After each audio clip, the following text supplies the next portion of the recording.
नमस्कार। आपका birth detail जो आपने मुझे दिया है वो 26 फरवरी 1969 सुबह के 7:30 बजे के हिसाब से है। आइए देखते हैं कुंडली में ग्रहों की स्थितियाँ कहाँ किस भाव में बैठी हुई हैं, क्या दशा आपको चल रही है और उनका जीवन में आपको क्या मिलेगा लाभ। आपकी कुंडली कुंभ लगन यानी शनि के लगन की कुंडली है। लगन के स्वामी शनि देव हैं। चंद्रमा 3 नंबर में बैठे हुए हैं। मिथुन राशि है आपकी, आपके राशि के स्वामी बुध हैं। देखिए, जब मैंने लग्न और राशि की बात की, यहाँ लग्न वायु तत्व राशि का लगन है। चंद्रमा भी वायु तत्व राशि में बैठा है। जब आपकी लग्न यानी आपकी शरीर, आपकी वायु तत्व राशि यानी आपका मन, जब शरीर और मन दोनों के ऊपर वायु तत्व राशियों का प्रभाव हो तो ऐसे व्यक्तियों को जीवन में विचारों का आवागमन बहुत रहता है। ये व्यक्ति लगातार किसी न किसी प्रकार की सोच विचार उधेड़ बुन में लगे रहते हैं। कुछ ना कुछ इनका दिमाग सोचता रहता है। जब सोचने की बात आती है तो दिन है तो दिन में भी सोचते हैं, रात्रि हो रही है तो रात्रि में स्वप्न के द्वारा सोचा जाता है। जब आपका शरीर और आपका मन इन प्रकार की स्थितियों में होता है तो ऐसे व्यक्तियों के जीवन में सोच विचार बहुत होते रहते हैं। कुछ ना कुछ दिमाग में बातें चलती रहती हैं, चाहे किसी भी चीज़ को लेकर हों। कभी घर परिवार को लेकर हों, कभी समाज को लेकर हों, कभी बच्चे को लेकर हों, कभी लाइफ, कुछ भी हो, लेकिन ये प्लेनेट आपको सोचने के लिए मजबूर करता है। लगन में सूर्य है, शनि की राशि में सूर्य है। व्यक्ति मेहनती है लेकिन सम्मान और स्वाभिमान का बहुत ज़्यादा प्रिय भी है। यानी स्वभाव में मेहनत है क्योंकि शनि का लगन है, लेकिन लगन में सूर्य को आत्मसम्मान के लिए जाना जाता है। जब वह लगन में हो और आत्मा का कारक होकर बैठा हो तो ऐसे व्यक्ति को अपना स्वाभिमान प्रिय होता है, अपना आत्मसम्मान प्रिय होता है, जिसको कहते हैं सेल्फ रेस्पेक्ट। कभी कभी इनके इन गुणों को देखकर कुछ लोगों को लगता है कि ये व्यक्ति स्वभाव से कुछ घमंडी है, लेकिन ऐसा नहीं है। ये आपका अपना एक स्वभाव है जिसको हम सेल्फ रेस्पेक्ट बोलते हैं कि भाई सब कुछ अपनी जगह ठीक है, लेकिन जहाँ मुझको ये लगेगा कि यहाँ मेरी रेस्पेक्ट सम्मान के ऊपर प्रॉब्लम आ रही है तो ये समस्या का विषय हो जाता है। तो सूर्य उस प्रकार की स्थिति को देता है। कहा जाता है जब सूर्य लगन में विराजमान हो तो ये व्यक्ति को आँखों के, त्वचा के, बालों के, इस चीज़ के रोग भी दे देता है। सूर्य सप्तमेश होकर सप्तम भाव को देखता है। सप्तमेश का सप्तम को देखना, 7वें घर को मजबूत करना, यानी जीवन में विवाह होना और पति का सहयोग मिलना, ऐसा कह सकते हैं।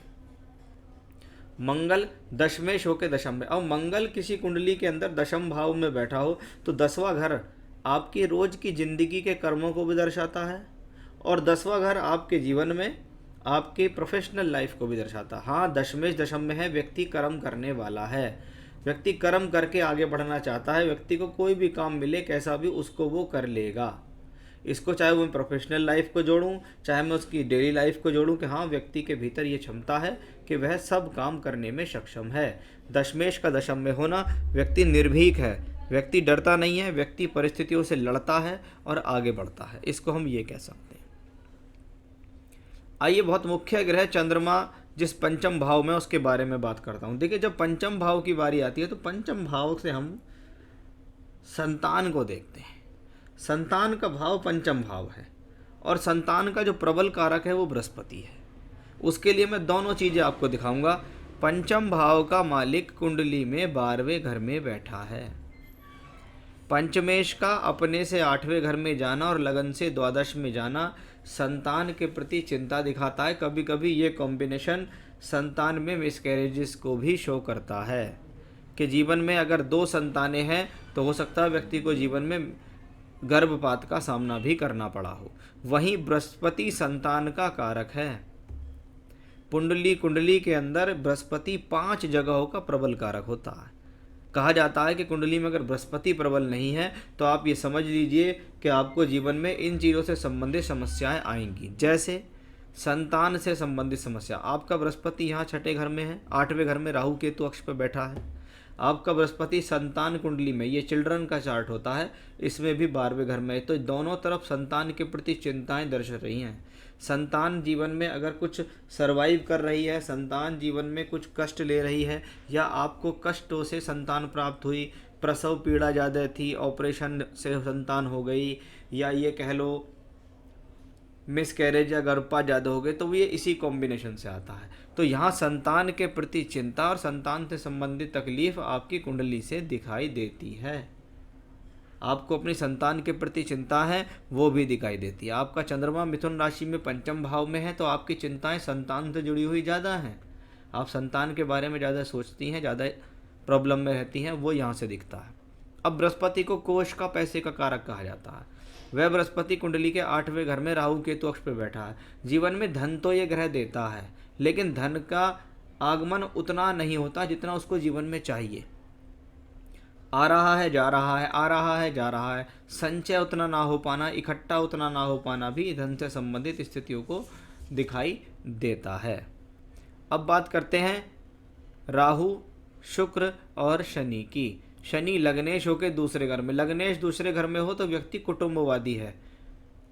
ससुराल पक्ष के अलावा अपने मायके पक्ष को भी प्यार करने वाला होता है। इसको कहते हैं कि मेरा मायके से जुड़ा हुआ है काफ़ी कुछ। तो ऐसी बात नहीं है, मैं ससुराल पक्ष को भी साथ लेकर चलने में सक्षम हूँ। लग्नेश का दूसरे घर में होना व्यक्ति को कुटुंबवादी बनाता है, वचनबद्ध बनाता है, अनुशासन प्रिय बनाता है। व्यक्ति अपनी बात से मुकरता नहीं है, ऐसा हम यहाँ इसको कह सकते हैं। शुक्र उसके साथ है, शुक्र योग कारक है। अब ये शनि शुक्र का योग जो दूसरे घर में है, ये आपकी कुंडली का सबसे अच्छा योग है कि अगर आपको जीवन में सुख सुविधाएं मिल रही हैं, पैसा मिल रहा है, कार्य करने के लिए धन प्राप्त हो रहा है, किसी न किसी माध्यम से आपके काम हो रहे हैं पैसों से, तो वो इसी योग के कारण है। और जब ये सेकंड हाउस में हो तो ऐसी बात नहीं है, आपके घर परिवार वाले यानी आपके मायके वाले भी आपको जीवन में सहयोग करते हैं या सहयोग के लिए तैयार हैं, क्योंकि जब आप उनके लिए तैयार हैं तो वो भी आपके लिए तैयार रहेंगे। तो वो ये कॉम्बिनेशंस यहाँ इस चीज़ से दिखता है। तो ये तो थी ग्रहों की स्थितियाँ जो लगन कुंडली के अंदर दिखाई दी। यहाँ बृहस्पति अच्छा नहीं था तो संतान की चिंता यहाँ भी दिखाई दी, यहाँ भी दिखाई दी। चलिए, ये तो प्लैनेटरी पोजीशंस हैं जिनके बारे में मैंने आपको यहाँ बताया है। अब मैं आपको बताता हूँ। देखिए, आपको शनि की महादशा चल रही है बहुत लंबे समय से। पिछला काफ़ी समय शनि की महादशा में निकला, लेकिन अभी शनि की दशा का आखिरी पड़ाव आपके जीवन में चल रहा है। आखिरी पड़ाव क्या है? शनि की महादशा में बृहस्पति की अंतर्दशा 3 अक्टूबर 2020 से शुरू हुई, 16 अप्रैल 2023 पे ख़त्म हो जाएगी। बृहस्पति जैसा ग्रह जब कुंडली में 8वें घर के अंदर बैठे, वक्री अवस्था में बैठे, राहु केतु अक्ष पे हो, तो सबसे पहला ध्यान हेल्थ, स्वास्थ्य के चिंता का विषय बनाता है बृहस्पति। बृहस्पति को लीवर का कारक कहते हैं, कोलेस्ट्रॉल का कारक कहते हैं, मोटापे का कारक, चर्बी के रोग, इन सब का कारक बृहस्पति से आता है। शुगर हो जाना, मधुमेह के रोग भी बृहस्पति से ही देखे जाते हैं, क्योंकि बृहस्पति को खान पीन का कारक कहा जाता है। जिस व्यक्ति को जीवन में शुगर होती है, उसके जीवन में 2 तरीके से शुगर होती है। या तो उसको खान पीन से शुगर होती है, या उसको स्ट्रेस से, चिंताओं से शुगर होती है। अब बृहस्पति संतान का कारक, तो चिंता बृहस्पति की दशा में अपने स्वास्थ्य को खराब करने की भी होगी, खुद के हेल्थ इश्यूज भी होंगे, बच्चों को, संतान को लेकर भी जीवन में चिंताएं जागृत होंगी, वो भी इसी कॉम्बिनेशन से नज़र आता है। और अभी अप्रैल 23 तक है। तो देखिए, जीवन में अगर चिंता करने से कोई समस्याएं हल होती हों तो हर व्यक्ति को चिंता करनी चाहिए। जब ग्रह आपकी कुंडली में ऐसा है, वो आपको चिंता दे रहा है और उस चिंता को करने के बाद भी वो चिंता सॉल्व नहीं हो रही, तो इसका मतलब चिंता करने से कुछ हासिल होगा नहीं। अब उस चीज़ के प्रति वर्क करना पड़ेगा। अगर आपका बृहस्पति 8वें घर में राहु केतु अक्ष पे है, तो ये आपको प्रॉब्लम तो आपकी सॉल्व करेगा नहीं, लेकिन उस प्रॉब्लम को सॉल्व ना होने के कारण, ना उसकी चिंता के कारण आप अपने स्वास्थ्य को लगातार ख़राब करती रहेंगी, वो यहाँ से दिखाई दे रहा है। तो जब तक अप्रैल 23 चले तब तक बहुत विशेष ध्यान रखें, ये कॉम्बिनेशन अच्छा नहीं है। ये कॉम्बिनेशन स्वास्थ्य के हिसाब से अच्छा नहीं, मानसिक चिंता के लिए जाना जाता है, हेल्थ इश्यूज़ के लिए जाना जाता है। अप्रैल 23, उसके बाद आएगी अप्रैल 23 से बुध की महादशा। ये बुध भी यही है, पंचमेश होकर द्वादश में, यानी आने वाले समय में आपको अपने स्वास्थ्य को लगाना होगा। बुध पंचम भाव, मिथुन राशि, वायु तत्व राशि का मालिक, यानी आपके सोच विचार आने वाले समय में बढ़ेंगे। आप और ज़्यादा सोच सकती हैं। हो सकता है संतान के प्रति चिंताएं आपको आने वाले समय में कुछ ना कुछ पीड़ित करती रहें, वो आपकी कुंडली में साफ तौर पे स्पष्ट दिखाई दे रहा है। बाकी संतान आपके जीवन में क्या करेगी, उसका जीवन कैसा होगा, वो दूर जाएगी या पास रहेगी, वो विदेश जाएगी या नहीं जाएगी, उसका वैवाहिक जीवन कैसा होगा, उनकी शादी कब होगी, ये सारी चीज़ें उनकी ही कुंडली से पता लगती हैं। आपकी कुंडली से सिर्फ संतान पक्ष दिखता है, बाकी उनका कैरियर, उनका सब कुछ उनकी कुंडली से दिखता है। आपने कहा मेरा बहुत अभी मेंटल स्ट्रेस चल रहा है, हेल्थ भी कमज़ोर रहती है, किसी न किसी चीज़ को लेकर स्ट्रेस हो जाता है, चाहते हुए भी स्ट्रेस हो जाता है, मन बहुत डिस्टर्ब रहता है, बेचैनी रहती है, नींद नहीं आती है, घबराहट रहती है, ये तब कैसा रहेगा। ये सब मैंने आपको बताया कि आपके सोच विचार बहुत हैं, आप सोचते बहुत हैं, वही हेल्थ इश्यूज़ की दशा आपको चल रही है। उपाय बताऊंगा, सॉल्व हो जाएगी, इसमें कोई संदेह नहीं। दूसरा, फाइनेंशियल सिचुएशन सही नहीं चल रही, हस्बैंड की जॉब ही अकेला सोर्स है इनकम का, और वो भी पिछले काफ़ी टाइम से नहीं है, तो वो बृहस्पति की वजह से है। आपकी हॉरोस्कोप में तो वो कॉम्बिनेशन नहीं है, आप तो कोई सोर्स ऑफ इनकम नहीं करते हैं, और अभी आपको बृहस्पति की दशा भी अप्रैल 23 तक है, जो चिंता को दर्शाती है। इसमें सुधार कब तक होगा?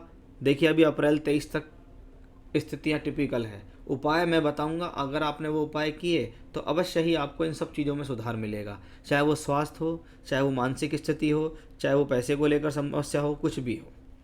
मेरे बच्चे मेरे पास रहेंगे या नहीं, क्योंकि मेरी 2 बेटियां ही हैं, तो कोई ऐसा उपाय बताएं जिससे मैं उनके नज़दीक में रह सकूं। नज़दीक तो देखिए, आज के समय में जो फ़ोन होता है वो सबसे नज़दीक होता है। फ़ोन पे बात करना, वीडियो कॉल करना, ये नज़दीकता है। बाकी वो पास रहेंगे या दूर रहेंगे, वो उनकी कुंडली से दिखता है। बाकी जब जब मैंने देखा है कि पंचम का मालिक अपने से यहाँ द्वादश में जाता है, तो बच्चे ज़्यादा दूर तो नहीं जाते, लेकिन हाँ 100 किलोमीटर के अंदर अंदर दोनों बच्चे रहते हैं, इसको हम ऐसे मान सकते हैं, या संतान रहती हैं। आगे मेरे बुध की दशा आने वाली है, वो मेरे लिए कैसी रहेगी? तो बुध में मैंने आपको बताया हेल्थ का प्रबल ध्यान देना है। बुध पंचमेश है, द्वादश में बैठा है, संतान की चिंता दिखाता है। सप्तांश कुंडली में बुध लग्नेश है, लग्नेश होकर ये बुध अष्टम भाव में, अष्टम छठे घर में मंगल से राशि परिवर्तन करके बैठा हुआ है। ये देखिएगा, बृहस्पति संतान का कारक 12 में, यानी संतान की चिंता आपसे नहीं छूट पाएगी। संतान के प्रति कुछ ना कुछ चिंता, कष्ट लगातार आपको जीवन में रहने वाला है आगे भी। मेरा बुढ़ापा कैसा बीतेगा, हस्बैंड और बच्चों का कैसा सपोर्ट रहेगा? हस्बैंड का सपोर्ट आपके ठीक है, बच्चों का सपोर्ट भी आपके लिए ठीक है, लेकिन एक तो होता है संतान होना, सहयोग होना, और एक संतान को कष्ट होना, ये तीनों अलग अलग चीज़ें हैं। तो आपकी कुंडली से दिखता है संतान कष्ट है, संतान को सरवाइव करना पड़ रहा है, संतान को प्रॉब्लम है, वो आपके चार्ट से भी दिखता है, और ज़रूर यही कॉम्बिनेशन उनकी कुंडली में भी होंगे। छोटी वाली बच्ची का रिश्ता करना है, किसी न किसी वजह से चीज़ें सेट नहीं हो पा रही हैं, कब तक होगा वो उनकी ही कुंडली से पता लगेगा। शायद मैंने आपको देख के बताया भी था कि उनकी विवाह की दशा स्थितियाँ कब की हैं, जिसके लिए आप शायद मुझसे मिलान भी करा रहे हैं। बेटियों का ग्रस्त जीवन कैसा रहेगा, उन्हीं की कुंडली से पता लगेगा, उनके पति की कुंडली से पता लगेगा। मुझे उनके ग्रस्त जीवन का कोई स्ट्रेस तो नहीं रहेगा बुढ़ापे में। देखिए, उनका ग्रस्त का जीवन सीधा सीधा सा कनेक्शन है, अगर बच्चा परेशान है तो माँ बाप परेशान है, क्योंकि वो आपकी संतान है। अगर बच्चे को कष्ट है, बच्चे को बुखार है, बच्चों कुछ भी, तो माँ बाप तो कष्ट में आ ही जाते हैं। तो वही सेम चीज़ है जो आपके साथ है। अब आप इन सारी चीज़ों को सॉल्व कैसे करें? देखिए, मैं योग की मैं ज़्यादा बात करता हूँ कि भाई कुंडली में क्या योग बनते हैं, क्या प्रॉमिस है। अगर योग और प्रॉमिस बन रहे हैं तो अवश्य ही उन चीज़ों को जूझना पड़ता है। लेकिन बात है कि शरीर में बीमारी है, लेकिन बीमारी की अगर दवा लेके चलते रहें तो वो सब चीज़ें धीरे धीरे ठीक होती चली जाती हैं। व्यक्ति को प्रॉब्लम होती है, व्यक्ति को शुगर है, वो रोज़ाना इंसुलिन लेना शुरू कर देता है, बीमारी कंट्रोल में रहती है। ऐसे ही पूजा पाठ आपको करनी पड़ेगी और आपको उनसे लाभ मिलेगा। देखिए, सबसे ज़्यादा ज़रूरी क्या है, दशा अंतरदशा जो भी चल रही है, लेकिन मुझे बृहस्पति का रोल सबसे ज़्यादा दिखाई दिया। अगर आप अपने जीवन में, जैसे अभी शुक्ल पक्ष है, शुक्ल पक्ष में अब बृहस्पतिवार आएगा, उस बृहस्पतिवार के दिन सुबह नहा धो के आप संकल्प करें। वो संकल्प आप केले के पेड़ के वृक्ष के पास जाके भी कर सकती हैं, नहीं तो अपने घर पे बैठ के कर सकती हैं। हाथ में थोड़ा सा जल लेंगी, सीधे हाथ में अपना नाम, अपना गोत्र लेंगे और कहेंगे मैं भगवान बृहस्पति देव के मंत्र जपने जा रही हूँ, और कोशिश करूँगी इन मंत्रों को मैं 1.25 लाख मंत्र जपूँ। तो 1.25 लाख मंत्रों का संकल्प लेना है, जिसमें आप रोजाना 3 या 5 माला रोजाना करें। 5 माला रोजाना करें। मंत्र होगा बृहस्पति का बीज मंत्र, ओम ब्रह्म बृहस्पति नमः। ओम ब्रह्म बृहस्पति नमः, इसको तुलसी की माला से या हल्दी की माला से जपें। ये आप अरेंजमेंट कर लीजिए, इसका मिल जाएगी आपको मार्केट में। तो तुलसी की या हल्दी की माला से आपको ये ओम ब्रह्म बृहस्पति नमः मंत्र की 5 माला रोजाना करनी होंगी। ये हुआ आपका पहला उपाय। इस उपाय से धन से संबंधित, संतान से संबंधित, हेल्थ से संबंधित चिंताएं सॉल्व होंगी। अगर आसपास कहीं शिवलिंग है, मंदिर जा सकते हैं, तो रोजाना भगवान शिव के मंदिर जाएं, उनको शिवलिंग पे जल चढ़ाएं। तीसरा उपाय, रुद्राष्टकम का रोजाना 3 बार पाठ करें। रुद्राष्टकम, ये गूगल से मिल जाएगा, आप इसको टाइप कर लीजिए, रुद्राष्टकम। इसका रोजाना 3 पाठ रोजाना करें। एक पाठ के अंदर 8 श्लोक होते हैं, आपको रोजाना 3 टाइम्स वो पढ़ना है। तो 5 माला बृहस्पति के बीज मंत्र की, शिवजी पे जल चढ़ाना और रुद्राष्टकम का रोजाना 3 बार पाठ करना, और आप करें मेडिटेशन रोजाना। ये उपाय आपको करने हैं, अपने जीवन में लगातार करने हैं। ये तो हुए सुबह के उपाय। अब आते हैं शाम का एक उपाय, और मैं आपको बता देता हूँ। शाम को आप जब भी जोत जलाएं, माता रानी के सामने देशी घी का दीपक जलाएं, और देशी घी का दीपक जला के आप एक बार श्री सूक्तम का पाठ करें। क्या करेंगे आप? श्री सूक्तम का पाठ। यह धन के लिए, वृद्धि के लिए बहुत अच्छा माना जाता है। देवी के सामने श्री सूक्तम का पाठ, ये भी आपको गूगल से मिल जाएगा। इसको कैसे बोलते हैं, क्या तरीका है, उसका लिंक भी मैं आपको दे दूंगा। रुद्राष्टकम का लिंक दे दूंगा, श्री सूक्तम का लिंक दे दूंगा। ये दोनों आपको करने होंगे। रतन पहनने की सलाह मैं आपको कोई नहीं दूंगा, कोई रतन नहीं पहनना है आपको। पूजा करनी है, इन्हीं से आपकी सारी प्रॉब्लम सॉल्व होती नजर आएंगी। नमस्कार।